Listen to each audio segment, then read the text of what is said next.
Hello ladies and gentleman, तो क्या हाल चाल आपके। ये लेक्चर स्टार्ट करने से पहले मैं आपसे कुछ इंपॉर्टेंट पॉइंट्स बताना चाहूंगा। जैसे कि सीपीसी पढ़ने में हर एक एस्पिरेंट को बहुत प्रॉब्लम होती है, मुझे भी हुई है। मैं भी आपकी तरह एक जुडिशियल एस्पिरेंट हूँ, मुझे भी बहुत सारी प्रॉब्लम हुई है सीपीसी पढ़ने में। अगर आपको मेरे बारे में जानना है तो मैंने ऑलरेडी एक इंट्रोडक्शन वीडियो यूट्यूब चैनल विधिशाला पे डाल रखा है, जिसमें मैंने अपना वर्क एक्सपीरियंस और मैंने कौन कौन से एग्जाम्स क्वालिफाई किए हुए वो सारी डिटेल बता रखा है। मैं यहाँ पे अपना इंट्रोडक्शन देके आपका टाइम वेस्ट नहीं करना चाहता। तो अब आते हैं, बात करते हैं सीपीसी की। तो मैंने ये प्रॉब्लम फेस किया हुआ है कि जैसे कि अगर किसी ने डायरेक्ट अच्छे से एक्सप्लेन कर रखा है तो उन्होंने ठीक से जजमेंट नहीं बताया है। अगर किसी ने जजमेंट अच्छे से बता रखा है तो ठीक से डायरेक्ट डायरेक्ट एक्सप्लेन नहीं कर रखा है। अगर बाई चांस किसी ने दोनों बहुत अच्छे से किया है तो जो सेक्शंस और ऑर्डर के लिंकेज होते हैं वो ठीक से नहीं एक्सप्लेन किए हुए हैं। तो ये सारी प्रॉब्लम मैंने फेस किया और उसके बाद मैंने बहुत सारे ऑनलाइन लेक्चर्स देखे और ऑफलाइन भी कुछ देखे। तो उनको पढ़ के मुझे यही लगा, अरे यार इससे इसको पढ़ के तो सिर्फ प्रीलिम्स ही क्वालिफाई कर पाऊंगा, but what about mains. Mains तो बहुत बड़ा रोल प्ले करता है आपके सिलेक्शन में, तो जिसके लिए हमारे पास कंटेंट नहीं होता है। तो इन सब चीजों को ध्यान में रखते हुए मैंने बहुत मेहनत करके खुद के नोट्स बनाए हैं, जो कि मैं अपने लैंग्वेज में बहुत ही इजी एंड सिंपल वे में आपको एक्सप्लेन करूंगा। अगर मेरा वे ऑफ एक्सप्लेनेशन आपको पसंद आए तो प्लीज अप्रिशिएट मी, अगर नहीं भी आए तो आप मेरे को फीडबैक दे सकते हैं। तो वैसे मेरा पहला लेक्चर तो इंट्रोडक्शन का ही होगा, जो शायद आपको इतना इंटरेस्टिंग नहीं लगे, फिर भी आई विल ट्राई कि आपको इसको बहुत अच्छे तरीके से एक्सप्लेन कर सकूं। तो अब बात करते हैं लॉ के बारे में। स्टार्ट करते हैं लॉ से। तो लॉ क्यों जरूरी है? देखो, एक एडमिनिस्ट्रेशन को स्मूथली रन करने के लिए government rules and regulation enact करती है ताकि एडमिनिस्ट्रेशन स्मूथली रन कर सके। फॉर एग्जाम्पल, अगर हम आईपीसी की बात लें, आईपीसी में रूल्स एंड रेगुलेशन दिया है जो कि एक्ट ऑफ पार्लियामेंट के द्वारा इनेक्ट किया गया है, ठीक है। और वो आईपीसी क्यों इनेक्ट किया गया है? क्योंकि सोसाइटी में एक हार्मनी मेंटेन हो सके। उसमें ये बताया गया है कि आपका क्या राइट्स है, क्या ड्यूटी है, क्या ऑब्लिगेशन है, ताकि एक सोसाइटी में हार्मनी मेंटेन हो सके, ठीक है। और आईपीसी को हर एक इंसान को, जो भी इंडियन टेरिटरी में रहते हैं, उनको ओबे करना ही पड़ेगा, इंक्लूडिंग द गवर्नमेंट। मतलब जो भी गवर्नमेंट है, अगर जो भी गवर्नमेंट कोई लॉ लाई है, कोई रूल्स एंड रेगुलेशन इनेक्ट की है, उस गवर्नमेंट को भी वो चीज ओबे करना पड़ेगा, including the person living in the Indian territory. अब लॉ की बात करें तो लॉ दो टाइप का होता है, कोडिफाइड लॉ, कोडिफाइड लॉ जो कि पार्लियामेंट और स्टेट लेजिस्लेचर के द्वारा इनेक्ट किया जाता है, ठीक है। और अनकोडिफाइड लॉ जो कि जजेस के द्वारा बनाया जाता है। जो कोडिफाइड लॉ होता है उसको हम एक्ट और स्टैट्यूट बोलते हैं, और जो अनकोडिफाइड लॉ होता है वो जुडिशरी के द्वारा इनेक्ट किया जाता है through a long process. For example, law of torts. अगर दूसरा एग्जाम्पल ले हम, तो विशाखा गाइडलाइंस, ठीक है। Sorry for hand writing. Vishaka guidelines, इस Vishaka guidelines generally sexual harassment at work place से डील करता है। तो विशाखा गाइडलाइन से पहले कोई भी लॉ नहीं था sexual harassment at work place पे, तो ये गाइडलाइंस जुडिशरी ने दिया, तो इसको हम अनकोडिफाइड लॉ बोल सकते हैं, ठीक है। और बाद में इसी के बेसिस पे एक लॉ आया, sexual harassment at work place act. इस पे बेसिस पे ये एक्ट बना, जो कि कोडिफाई कर दिया गया पार्लियामेंट के द्वारा। तो इसको हम कोडिफाइड लॉ कहते हैं। आपको आपको समझ में आ गया होगा। अब बात करते हैं, कोडिफाइड एंड अनकोडिफाइड दो टाइप के हो सकते हैं, criminal law, civil law.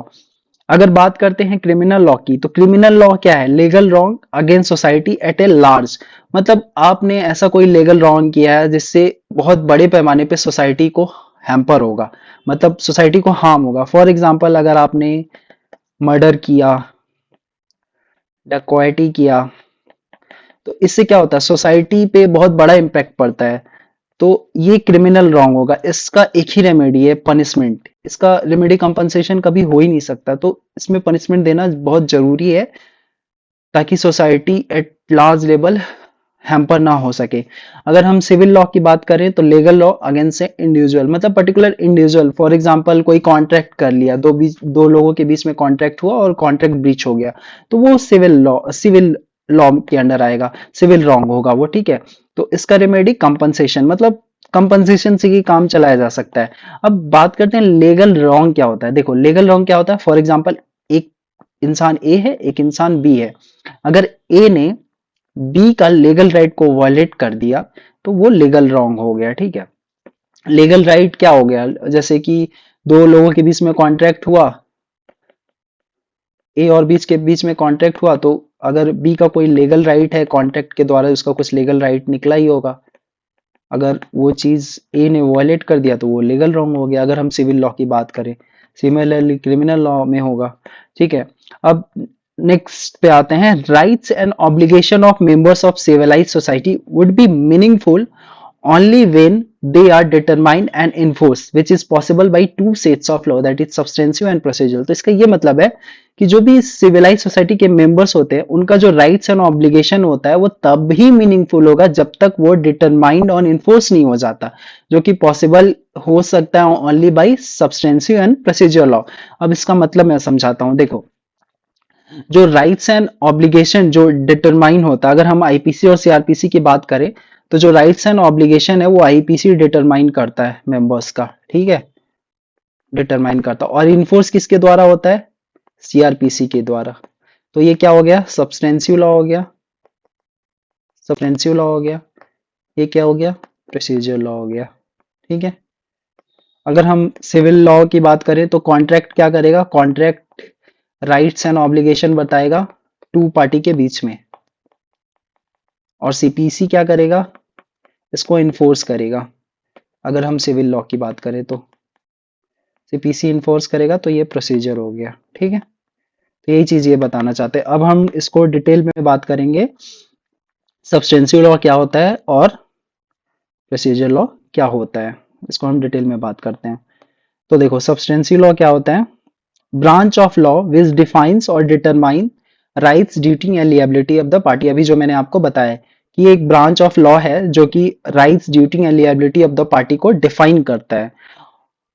Further, it defined under what condition a certain right exists in a certain person and under what condition a person is subjected to a specific liability।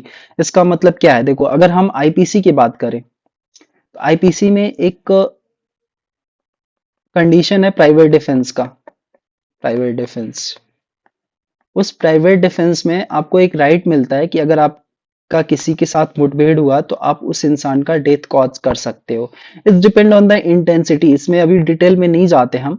तो एक condition है private defence का, उसमें आपको right मिलता है death cause कर सकते हो। सिमिलरली ऐसा एक कंडीशन हो जिसमें कि आप लिएबल हो, मतलब आपने फॉर एग्जांपल आपने कॉन्ट्रैक्ट किया है, ठीक है, तो आप कोई सर्विस प्रोवाइड करने के लिए, सर्विस आपको प्रोवाइड करना है, उसके लिए आप लिएबल हो। मतलब एक कंडीशन तो होगा ना, कॉन्ट्रैक्ट में कोई ना कोई कंडीशन दिया जाता है। इस कॉन्ट्रैक्ट जब पढ़ेंगे तो डिटेल में पढ़ेंगे, तो फिर आपको कोई सर्विस प्रोवाइड करने के लिए आप लिएबल हो जाते हो, ठीक है। तो वही चीज बताया गया है कि it define under what condition a certain right exist in a certain person, under what condition a person is subjected to specific liability, ठीक है। अब हम बात करते हैं, इसका एग्जांपल्स पढ़ लेते हैं। एग्जांपल्स क्या है, आईपीसी जो कि अभी भारतीय न्याय संहिता हो गया है, ठीक है। फिर उसके बाद कॉन्ट्रैक्ट एक्ट, टीपीए, ठीक है, contract act, TPA, partnership act, sales of goods act, law of torts, ये सारे सब्सटेंशियल लॉ हैं, ठीक है। अब प्रोसीजर लॉ की बात करते हैं। प्रोसीजर लॉ क्या है, branch of law deals with the process of litigation, means and instrument by which ends of administration और जस्टिस आर वर्कड आउट। तो ये एक लिटिगेशन का प्रोसेस है, इसमें प्रोसेस बताया गया है कि कौन से प्रोसेस से आप जो सब्सटेंसिव लॉ में आपके राइट्स एंड ड्यूटीज और ऑब्लिगेशन है, कौन से प्रोसेस से उसको इन्फोर्स कर सकते हैं। मतलब उसमें मीन्स और इंस्ट्रूमेंट्स बताए गए कि क्या क्या मीन्स और इंस्ट्रूमेंट है जिसके द्वारा आपका जो राइट्स एंड ड्यूटीज है सब्सटेंसिव लॉ में जो डिटरमाइन किया गया उसको इन्फोर्स किया जा सकता है और आपको जस्टिस दिलाया सकता है। मतलब वही चीज लिखा है, means and instrument by which ends of administration of justice are worked out। फिर उसके बाद क्या है, procedure law is an accessory to substantive law। मतलब देखो इसमें क्या बताना चाह रहा है, it is a procedure law which put life into the substantive law by providing remedy। Accessory क्यों बोला है, फॉर एग्जाम्पल अगर आपके पास एक अगर हम फोन का एग्जाम्पल लें तो फोन है, जब तक उसमें बैटरी नहीं होगा तो वो फोन कोई काम का रहेगा नहीं, रहेगा ना। तो फोन क्या हो गया, फोन हो गया सब्सटेंसिव लॉ। जब उसमें बैटरी डाला गया एक्सेसरीज, तो वो हो गया प्रोसीजर लॉ। मतलब ये समझाने के लिए मैंने बस आपको एग्जांपल दिया है। तो ये जो बैटरी है ये फोन में एक लाइफ डालता है, मतलब तब फोन आप यूज करते हो। अगर हम एंड्रॉयड का बात लें, तो जब तक आपके फोन में वो प्ले स्टोर नहीं आता है ऐप डाउनलोड करने का, वो नहीं रहेगा, तो आपका फोन कोई काम का ही नहीं रहेगा, है ना।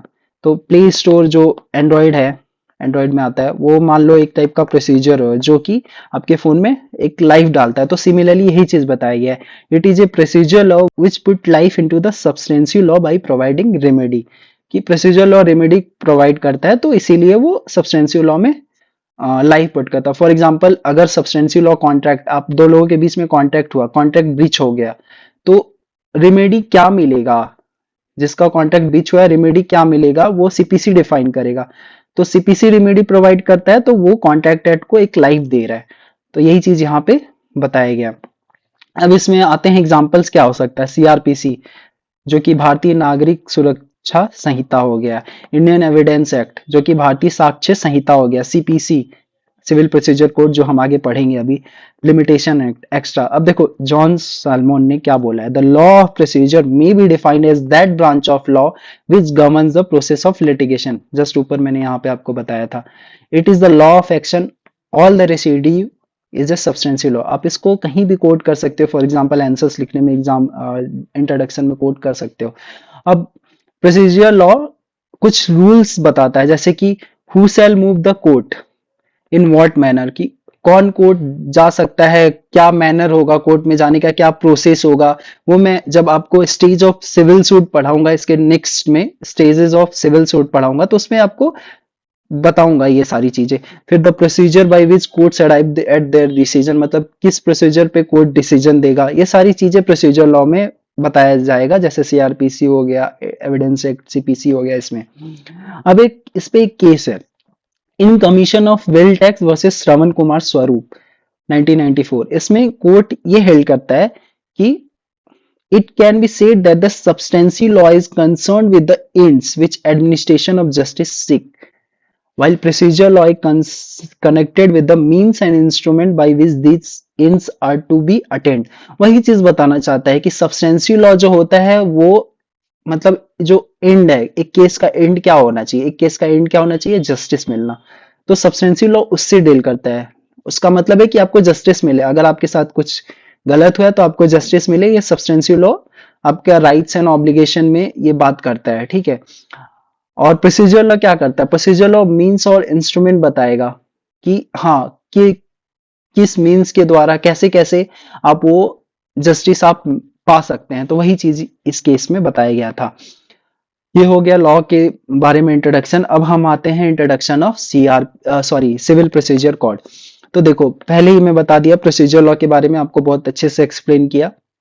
Enforcement of substantive right and liability. Substantive law क्या होता है, determines rights and liability of the party. दोनों के बारे में मैंने आपको पहले ही अच्छे से समझा दिया था, इसलिए समझाया था ताकि आपको यहाँ पे पढ़ना पड़ेगा। अब प्रोसीजर लॉ क्या होता है, सिविल केसेस की बात करें तो सिविल प्रोसीजर कोड, जो कि कॉन्ट्रैक्ट, प्रॉपर्टी लॉ, एक्स्ट्रा से डील करता है, जो जनरली आपको सिविल कोर्ट्स में मिलेंगे। क्रिमिनल लॉ का अगर बात करें तो प्रोसीजर लॉ क्या होता है, सीआरपीसी, जो कि क्रिमिनल कोर्ट में आपको जनरली मिलेंगे। इसका सब्सटेंशियल लॉ आईपीसी होता है। अब तो नाम चेंज हो गया, इसका क्रिमिनल लॉ का हो गया भारतीय नागरिक सुरक्षा संहिता, एविडेंस एक्ट का भारतीय साक्ष्य संहिता, और आईपीसी का भारतीय न्याय संहिता। तो सीपीसी तो वही है एज इट इज। ये हो गया आपका ब्रीफ डिस्कशन। अब आते हैं मेन पॉइंट पे, थोड़ा सीपीसी का हिस्ट्री के बारे में जानते हैं। देखो तो 1859 से पहले क्या था, 1859 से पहले ये था कि कोई भी यूनिफॉर्म सीपीसी नहीं था। मतलब जो ब्रिटिश इंडिया था उसमें अलग पार्ट्स में अलग सीपीसी होते थे, तो एक बहुत बड़ा डिफेक्ट था, ठीक है। फिर उसके बाद 1877, 1882 में भी न्यू कोड लाया गया, बट फिर भी उसमें ऐसी सिमिलर डिफेक्ट्स होते रहते थे। फिर फाइनली सिविल प्रोसीजर कोड 1908 में लाया गया, जो कि 1 जनवरी 1909 से इन्फोर्स हुआ। फिर उसके बाद ये जो सीपीसी 1908 है, इसमें अमेंडमेंट लाया गया कुछ, जैसे कि 1951 में लाया गया, 1956 में लाया गया, फिर 1976 में भी अमेंडमेंट लाया गया जो इन्फोर्स हुआ था 1977 में on the recommendation of law commission, ये अमेंडमेंट लाया गया था। फिर जो सबसे इंपॉर्टेंट अमेंडमेंट है वो अमेंडमेंट एक्ट ऑफ 1999 एंड 2002, ये इन्फोर्स हुआ था 1 जुलाई 2002 से। ठीक है, अब हम बात करते हैं changes made by amendment act of 1999 and 2002। तो इसमें मैं अभी आपको ब्रीफ में ही बताऊंगा, हो सकता है तो इस पे मैं एक डिटेल लेक्चर लूं, बट अभी तो ब्रीफ में ही बताऊंगा। तो देखो इसमें क्या चेंजेस हुए थे: issue of summons, filing of written statement, amendment of pleading, production of document, examination of witness, pronouncement of judgement, pronouncement of decree. इसमें टाइम लिमिट दे दिया गया कि इस टाइम के अंदर ही आपको ये सारी चीजें करना पड़ेगा, पहले नहीं था ऐसा। फिर a new provision of settlement of dispute outside the court लाया गया, जो कि एडीआर बोलते हैं, alternative dispute resolution, amendment act of 1990 and 2002 में लाया गया।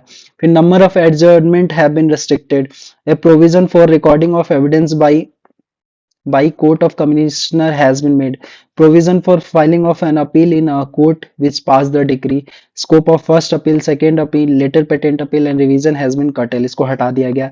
तो ये तो ब्रीफली है, बट इसके बारे में हम आपको डिटेल में आगे हो सकता है तो बताऊं मैं आपको। ऑब्जेक्ट ऑफ द कोड, अब ये इंपॉर्टेंट पॉइंट है कि सीपीसी का ऑब्जेक्ट क्या है। देखो तो सीपीसी का ऑब्जेक्ट यही है, to consolidate and amend the law relating to the procedure of court of civil judicature. मतलब जो भी सिविल कोर्ट का प्रोसीजर है उसको कंसोलिडेट और जरूरत पड़ी तो अमेंड करने का, ये ऑब्जेक्ट है सीपीसी का। ये एग्जैक्टली प्रियम्बल, सीपीसी का जो प्रियम्बल है वहां पे ये लिखा गया है।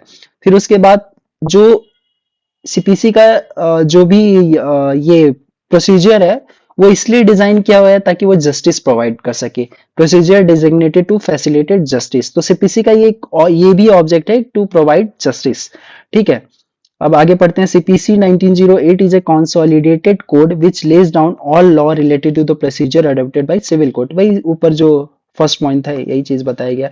अब इसको हम केसेस से समझते हैं। तो देखो ये चीजें आपको कोई नहीं बताएगा। ऑब्जेक्ट अगर किसी ने बताया है तो सिर्फ ऑब्जेक्ट बता देगा कि to consolidate and amend the law relating to the procedure of court of civil judicature, फिर बता देंगे procedure designated to facilitate justice, बस। बट यहाँ पे आपको केसेस पढ़ना भी बहुत जरूरी है। देखो तो ऐसा नहीं है कि हर जगह केसेस पढ़ना है, बट फिर भी अगर बाई चांस अगर कोई क्वेश्चन आ गया मेंस में कि what are the object of the civil procedure code, तो बस आप ये 2 पॉइंट्स तो नहीं लिखोगे ना, उसमें आपको केसेस भी लिखने पड़ेंगे, फिर कोर्ट्स ने क्या अप्रोच अपनाया है इंटरप्रेट करने के लिए वो सब भी लिखने पड़ेंगे। तो अब मैं आपको केसेस बताता हूँ। हाँ, तो आप केसेस स्टार्ट करते हैं object of the civil procedure code के। तो देखो, in Salem advocate bar association union of India AIR 2005 में सुप्रीम कोर्ट ये ऑब्जर्व करते हैं कि जो प्रोसीजर दिया गया है सीपीसी में वो इसलिए डिजाइन किया गया है ताकि जस्टिस प्रोवाइड कर सके लोगों को। ये इसलिए नहीं डिजाइन किया गया है ताकि लोगों को पनिशमेंट और पेनल्टी मिल सके, मतलब ये पेनल इलेक्टमेंट के लिए नहीं डिजाइन किया गया, ये इसलिए डिजाइन किया गया ताकि लोगों को जस्टिस मिल सके। ये supreme court Salem advocate bar association में ऑब्जर्व करते हैं। तो अब देखो, तो इसीलिए ये बोलते सुप्रीम कोर्ट बोलते हैं कि the law procedure should be so construed as to render justice wherever reasonably possible. ठीक है, कि लॉ प्रोसीजर मतलब थोड़ा लिबरली उसको इंटरप्रेट करना चाहिए ताकि वो जस्टिस प्रोवाइड कर सके जहां भी पॉसिबल हो सके। अब देखो, इन Premlal Nahata versus Chandi Prasad Sikaria AIR 2007 cases में सुप्रीम कोर्ट ये बोलते हैं कि no doubt code also deals with a certain substantive rights but its essential object is to consolidate the law relating to civil procedure। तो इसका ये कहने का मतलब है, देखो जब सीपीसी हम पढ़ेंगे ना तो जो सेक्शंस और ऑर्डर दो पार्ट में पढ़ेंगे। तो जो सेक्शंस है ना वो सब्सटेंसिव राइट है, जो ऑर्डर है वो प्रोसीजर मतलब प्रोसीजर लॉ है, जो सेक्शंस है वो सब्सटेंसिव लॉ है। तो वही चीज इस केस में बोला गया है कि नो डाउट कि कुछ पार्ट्स इसके सब्सटेंसिव राइट से भी डील करते हैं, बट इसका जो मेन ऑब्जेक्ट है ना वो जो भी सिविल प्रोसीजर है ना उनके लॉ को कंसोलिडेट करना है और इजी बनाना है। ठीक है, अब इन सैयद मोहम्मद बकर वर्सेस अब्दुल हबीब हसन 1998 केस में सुप्रीम कोर्ट ये हेल्ड करता है कि procedure law is always in aid of justice, not in contradiction or to defeat the object which is sought to be achieved। मतलब ये सैयद मोहम्मद केस में सुप्रीम कोर्ट ये कहना चाहता है कि प्रोसीजर लॉ जो होता है ना वो जस्टिस प्रोवाइड करने में एक एड प्रोवाइड करता है। इसलिए नहीं ये प्रोसीजर लॉ बनाया जाता है कि जो भी सीपीसी का ऑब्जेक्ट है उसको डिफीट करने के लिए, उसको कॉन्ट्राडिक्ट करने के लिए। तो प्रोसीजर लॉ इसलिए है कि लोगों को जस्टिस मिल सके। तो वही चीज, सेम चीज इन तीनों केसेस में बताया गया है कि to consolidate the law relating to the civil procedure और टू फैसिलिटेट जस्टिस। अगर आप तीनों केसेस पढ़ेंगे तो वही आपको आएगा, आगे भी वही चीज पढ़ेंगे। तो आगे हम पढ़ेंगे approach of court while interpreting the court. तो हम पढ़ेंगे कोर्ट्स ने क्या अप्रोच अपनाया है इस सीपीसी को इंटरप्रेट करने में।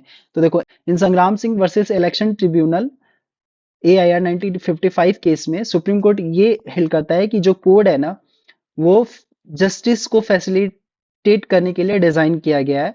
तो जितने भी अगर आपको इसमें टेक्निकल ऑब्जेक्शंस मिलते हैं तो उसको अवॉइड कर दो। इसको इतना लिबरल तरीके से इसको मतलब देखो, इसको इंटरप्रेट करो कि लोगों को जस्टिस मिल सके। इस केस में यही कहा गया है।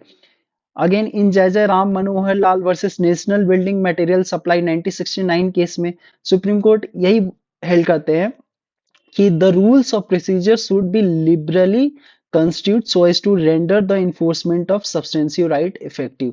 A hyper-technical view should not be adopted while interpreting the code. तो जय जय राम मनोहर केस में भी वही बात सुप्रीम कोर्ट बोलते हैं कि जो भी रूल्स ऑफ प्रोसीजर सीपीसी में दिया गया ना उसको इतना लिबरली कंस्टिट्यूट करो ताकि जो भी सब्सटेंसिव राइट को बहुत ही इफेक्टिवली इन्फोर्स कर सके। मतलब वही कहना चाहते हैं कि जस्टिस प्रोवाइड करा सके। ठीक है, तो हाइपर टेक्निकल व्यू को अवॉइड करना चाहिए, यही चीज यहाँ पे बताया गया। फिर again in Ashok Kumar Kalra versus Sudhir Agnihotri 2020 case में सुप्रीम कोर्ट ये हेल्ड करते हैं कि procedure law should not be interpreted to defeat justice, कि प्रोसीजर लॉ जस्टिस डिफीट करने के लिए इंटरप्रेट नहीं होना चाहिए। व्हेन कोर्ट आउट, ये सॉरी गलत लिख दिया था, when court ought to do justice they should not lose sight of in goals amid technicalities. तो अशोक कुमार कलरा केस में भी वही बात हो रहा है कि कोर्ट को इतना लिबरल इंटरप्रेट करो कि लोगों को जस्टिस मिल सके। मतलब फिर आगे वही कहते हैं when court ought to do justice they should not lose sight of in goals amid technically. तो अगर हम ओवरऑल बात करें ना तो इसमें यही बोला गया है कि while interpreting the code liberal होना चाहिए कोर्ट को ताकि लोगों को जस्टिस मिल सके, और जो भी टेक्निकलिटी में ज्यादा नहीं घुसना चाहिए। टेक्निक हाँ, वही टेक्निकलिटीज में ज्यादा नहीं घुसना चाहिए। जो भी अगर कोई टेक्निकल ऑब्जेक्शन है तो उसको अवॉइड करो, बस लिबरल उसको इंटरप्रेट करो ताकि जो इसका मेन ऑब्जेक्टिव हो वो हो सके। तो ये रहा आपका ऑब्जेक्ट। नहीं समझ में आएगा तो आप मेरे को फीडबैक में बता सकते हो, मैं वापस से ट्राई कर सकता हूँ इसको आपको समझाने के लिए। अब आते हैं स्कीम ऑफ द कोड। तो देखो सीपीसी दो पार्ट में, सेक्शन एंड ऑर्डर। सेक्शन में जो है वो जनरली सब्सटेंसिव नेचर है, ऑर्डर जो है वो प्रोसीजरल नेचर का है। अब जो सेक्शन है वो कोड का, जो सीपीसी का बॉडी है, कोड नहीं होगा, जिसमें 11 पार्ट्स हैं, 158 सेक्शन है। और ये 11 पार्ट्स 158 सेक्शंस प्रिंसिपल्स बताते हैं कि क्या क्या प्रिंसिपल्स होंगे। और जो ऑर्डर है इसमें रूल्स बताए गए हैं। शेड्यूल 1 में 51 ऑर्डर हैं, इस ऑर्डर के अंदर रूल्स दिए गए हैं।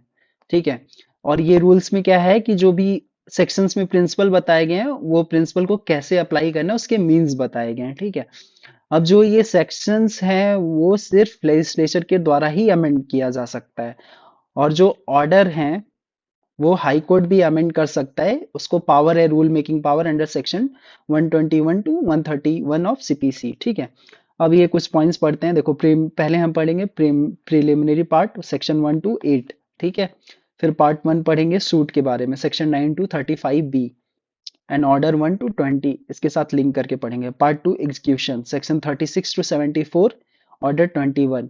Part 3 incidental proceeding section 75 to 78। अब हम इसमें पढ़ेंगे एक साथ। पार्ट 4 सूट्स इन पर्टिकुलर को केसेस। पार्ट 5 स्पेशल प्रोसीडिंग जो कि section 79 to 88 suits in particular cases के हो गए, special proceeding 89 to 93 and order 27 to 37 link करके पढ़ेंगे इसको। Part 6 supplemental proceeding section 94 to 95, part 7 appeal, part 8 reference review and revision section 96 to 1112 हो गया अपील का, और reference review and revision 1113 to 115, order 41 to order 47 link करके पढ़ेंगे इसको। Part 9 special provision related to high court not being the court of judicial commissioner section 161 116 to 120।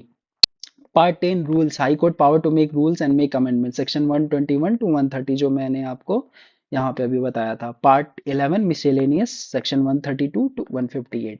ऐसे करके order और सेक्शंस को लिंक करके पढ़ेंगे। अब ये तो हो गया आपका ऑब्जेक्ट के बारे में जहां तक। अब हम आगे पढ़ेंगे, ये छोटा पार्ट है, अब हम आगे पढ़ेंगे एलिमेंट्स ऑफ सिविल सूट। तो देखो, एक सिविल सूट को कंस्टिट्यूट करने के लिए ना कुछ बेसिक्स एलिमेंट्स का रिक्वायर्ड है। तो देखो, जैसे कि पहला कि एक सूट में पार्टीज होना चाहिए, फिर उस सूट के अंदर एक कॉज ऑफ एक्शन होना चाहिए, फिर सब्जेक्ट मैटर ऑफ डिस्प्यूट होना चाहिए, फिर मैटर इन इशू होना चाहिए, फिर उसके अंदर एक टाइटल भी होना चाहिए, फिर लास्टली रिलीफ और रेमेडी होना चाहिए। इसको एग्जाम्पल के द्वारा समझते हैं। तो देखो, एक फादर है जो कि जिसका नाम ए है मान के चलो, उसका दिल्ली में प्रॉपर्टी है, और उस फादर ए के दो बेटे हैं A1 एंड A2। ठीक है, इन दोनों बेटों का अपने पापा की प्रॉपर्टी पे लीगल राइट है, और वो लीगल राइट एक इंसान आता है बी, वो वॉयलेट कर देता है A1 एंड A2 का। A1 एंड A2 का लीगल राइट था अपने फादर के प्रॉपर्टी पे जो दिल्ली में सिचुएटेड था, मतलब थ्रू सक्सेशन मान सकते हो। तो एक इंसान आता है बी, वो उनका लीगल राइट सक्सेशन का वॉयलेट कर देता है थ्रू इलीगल पोसेशन। ठीक है, ये एक एग्जांपल है। अब हम बात करते हैं इसमें पार्टी टू सूट कौन हो गया। पार्टी टू सूट एक साइड A1 एंड A2 हो गया, दूसरी साइड बी हो गया। कॉज ऑफ एक्शन क्या है कि बी ने इलीगल पोजेशन किया है। ठीक है, सब्जेक्ट मैटर क्या है, जो प्रॉपर्टी जो पापा का प्रॉपर्टी है दिल्ली में, वो सब्जेक्ट मैटर हो गया। अब मैटर इन इशू क्या हुआ, मैटर इन इशू ये हुआ A1 इन A2 ये बोलते हैं कि हम इसके हकदार हैं थ्रू सक्सेशन, और बी बोलता है नहीं, मैंने इलीगली पोजेस नहीं किया प्रॉपर्टी को, मैंने इसको खरीदा है सेल डीड के द्वारा। तो वो डॉक्यूमेंट प्रोड्यूस करके अपना प्रूफ कर सकता है। फिर ये अब टाइटल क्या होगा सूट का कि हाँ ऑनरशिप, किसका ऑनरशिप है यहाँ पे। अब रिलीफ क्या होगा, डिक्लेरेशन ऑनरशिप और पोजेशन, मतलब कि ए एंड A2 का ऑनरशिप है, या जो बी है उसने इलीगली पोजेस किया है या सेल डीड के द्वारा लिया हुआ है, तो वो डिक्लेरेशन में फाइनली होगा। तो ये ब्रीफली बता सकते हैं कि ये एलिमेंट्स ऑफ सिविल सूट। देखो, इसमें दो क्वेश्चंस भी हैं।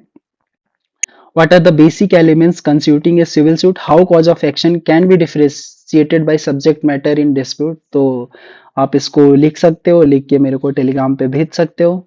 ठीक है, ये हो गया। अब आगे हम पढ़ेंगे स्टेजेस ऑफ सिविल सूट, फिर उसके बाद हम मेन टॉपिक पे आएंगे जो डेफिनेशन से स्टार्ट करेंगे, डिक्री, ऑर्डर, जजमेंट, फिर डिफरेंसेस, फिर उसके बाद हम आएंगे रेस जुडिकाटा, ये सब। तो आज के लिए इतना ही। अब मेरे को आपको अगर मेरा वे ऑफ एक्सप्लेनेशन अच्छा लगा हो तो please subscribe YouTube channel Vidhishala, and please appreciate. अगर नहीं भी अच्छा लगा हो तो आप कमेंट सेक्शन में फीडबैक दे सकते हैं। Thank you very much.